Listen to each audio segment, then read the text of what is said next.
Hello, everyone. I'm Olivia Hathaway. Derek, how long have you been a real estate investor? So I did my first real estate investment, which was like a fix and flip back in 2010, which was really thanks to the 2008 crash. I was able to kind of pick up some things early on there. But since then, I've done everything you can imagine in real estate, from buying houses, owning rentals, notes, syndications, to land development. I mean, you name it, I have probably done it in real estate. And I think it's the best asset class you can ever get into. I really do. There was a crash in 2010, and you saw an opportunity. Some people was crying, and some people was, start smiling like, wow, this is a huge opportunity. What made you decide to become or do your first deal in 2010 when everything was kind of upside down? Well, my family really grew up in the real estate market, even all the way back to my grandma. My grandma was a real estate agent. My dad was an investor. My mom was an investor. That's how they met. And then my grandparents on my mom's side was also investors. So it's kind of there in my blood. And I think sometimes that we get so close-minded that we don't know how to go through the full investment process yet. But if you know what's there, you just take a risk and you take a chance. And that's kind of how I picked up my first investment. It was a house. It was someone passed away, and she left it to her 6 kids that didn't want to deal with it. That lived all over the place. And I was like, you know what? We can make this work. Even though you have a history in your family in between being an investor, why took you a little bit why for you to this is actually the right time? Why took you that path to do other things before becoming a real estate investor? First off was credit. Right? As I think early on, right, you get your first credit card and kids screw it up, right? That's pretty normal. But ignoring that is I didn't have the confidence in myself. And I think that's one of the things that people seem to lack when they're trying to start a new investment class or asset class, is you need to find a good coach. You need to find a good mentor, a good teacher that can maybe help you get over that hump. And once you do, that's where it starts to make sense. So how many deals, and not just putting you on the spot, do you think you have done so far?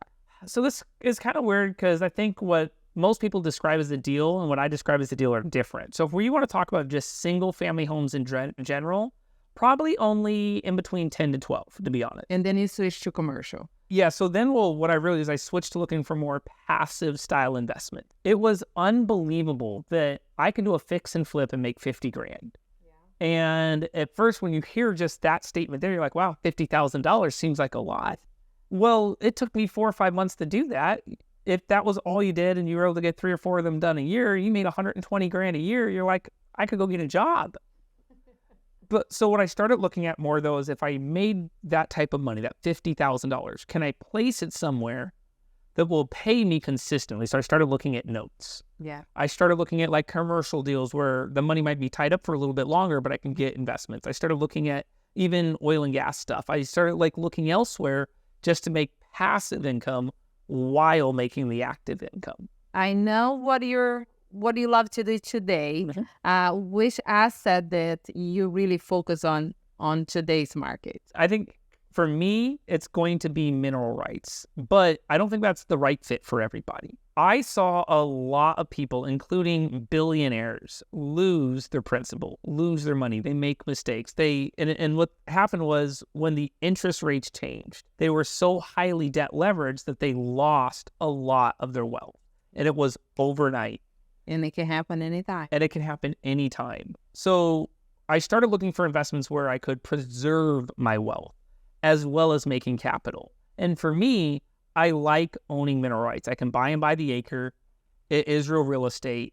I like to own mineral rights in very specific areas. So you have to do some research and due diligence. And it took some practice to get good at that. And there's some good classes out there that you can find. And really what I was looking for is if they can pay me every month and I never lose my principal, that's the classes and assets that I'm looking at. And minerals isn't the only one. There's other assets out there that are similar.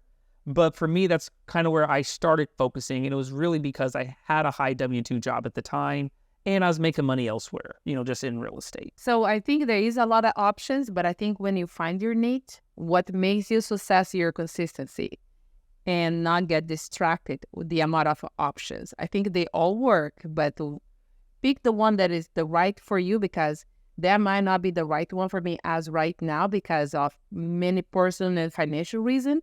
but you need to know all your options and then pick one and be consistent. How consistent are you, or what do you need to be consistent? You're like, this is it. It's going to work. Consistency, I think, is the key. And the minute that you get lazy and you quit doing research, you quit doing training, and you quit training your mind, right? You go, you know what? I don't need a teacher anymore. I don't need to go to that class. I don't need to listen to that webinar. That's where I think you start to get too big for your britches, and suddenly you go, you know what? I'm going to do this investment. I don't need help anymore. And then you make the mistakes and you lose a lot. So ultimately, you should be so consistently and not only training your mind, but also be always open to new investment strategies and ideas. Notice I didn't start off thinking, oh, I'm going to own mineral rights. What a boring way to start. I started off with a fix and flip, right? And then looked at subject twos and probate lists and owned rentals and did notes and then looked at commercial, and you should be doing the same thing. Be open-minded. Be open-minded. I think that's the key, being open-minded, and don't think you know everything, but do surround yourself with people that is a little bit ahead or even going different directions in the real estate business, because you see so many opportunities and we learn so much. Absolutely. Where are you going next? What's your strategy? So this sounds really weird. My goal, all right, is to have $10 million invested in passive style investments. Meaning I will probably never physically see that $10 million back. But if that $10 million is making me, let's call it 1% a month, I'm happy. And that's actually what me and my wife have very much strived to do now over the last about 3 to 4 years. How long is it going to take you before you... 44. So by the time I'm 44 years old, that's what me and my wife should have just sitting, that's consistently passive and ready to go. Now I have to ask, how old are you? I want to know how many years. So I'm 38 right now. Okay. All right. And where we kind of came up with that number is it started off doubling very early on. And I think if you're doing it right early on, you should be able to double your income fairly quickly, right? You do a fix and flip, make 50 grand. The next one, now we can do 2 fix and flips. Now we can do 4 fix and flips, right? Etc. Then at some point we slowed down, but purposely, is with the current economy, with the market changing, with the political election that we're in right now, the political environment, a lot of things are going to change. Yeah. Knowing this, it's okay to slow down at certain times, but still take the proper amount of risk. What worked 5 years ago probably isn't going to work today. That's why being open-minded, regardless of the marketing, Exactly. but to know who you're working with and who you surround yourself with. I think right there, that's probably one of the bigger factors, is working with the right key people. If you have the right mentors, if you have the right partners, and sometimes it's not just one mentor. And when I say a mentor, sometimes people think of just like an individual person. It could be a group of people that you work with and you brainstorm with, and you guys, hey, I'm having a contractor problem. Has anyone had dealt with this? And if you have a group and a team of people you can ask those questions to, Be vulnerable, because a lot of time we hold back because I don't want to sound like I don't know and so on. But when you are on this environment, you're not the only one who is dealing. A lot of people have going through the same process, and they have the answer. And I think when you trust the people that you surround yourself, you can get to your destination much quickly, much faster, without making so much mistake, regardless of the economy. Absolutely. So that's what I try to do it day in and day out, surround myself with people who has been there, done that. I don't want to be the smartest one in the room, but I do like to surround myself with them, because I like shortcuts sometimes. Absolutely. And if you can just surround yourself with the right people, you'll make it. You might not even know what you're doing yet, but that's okay. You'll figure it out. Trust me, you'll figure it out. It's going to come. It is going to come.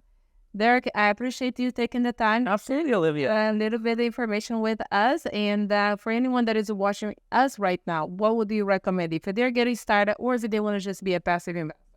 Honestly, take a chance. Too many times I see people get stuck in that analysis by paralysis aspect. They're overanalyzed. They need to know every single step of the way, and you're not going to be successful that way. There's one thing, just take a chance and get started. That's really all I can say. And don't get started on YouTube channel, even though I love it. I have a YouTube channel myself. Don't go to the library. Just because if the library could make you a millionaire, the library... Everyone would be there. Yes. So, and I can guarantee you, most of the millionaires, multimillionaires is not at the library, but they are at the workshop, at an event, because that's how they're going to get there. Come with us, and I would love to share our information with you for you to come. I like to say learn and earn. So yes, come with us, and we'll love to connect with you. So yeah, thanks. Thanks, Olivia.